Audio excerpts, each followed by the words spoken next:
xia tu là tiếng hay vua lư nhưng chỉ mua chữ khó tư yuan do lo lù tiệt tua mà lý lo to cho yo là hay qua lũ chơi yo do xia tu là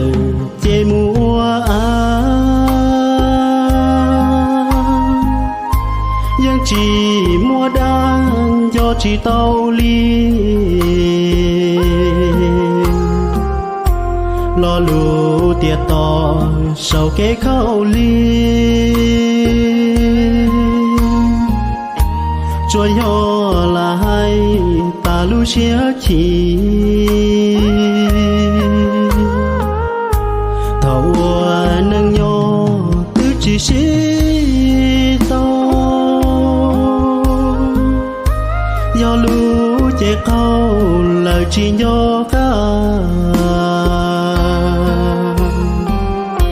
lo lu tiệm mà xin đua đa chế nữ chua yo ý lo lu đa do xia tu lời chỉ do cá con vì tư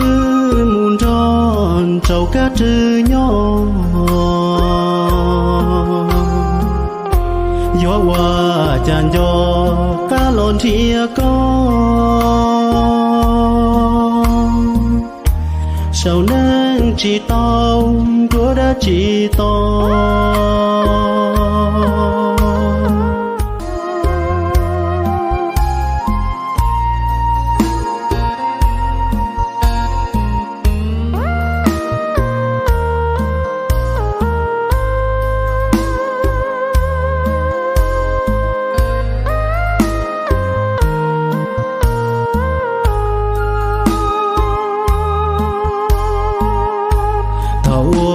nâng yo tư chỉ xí to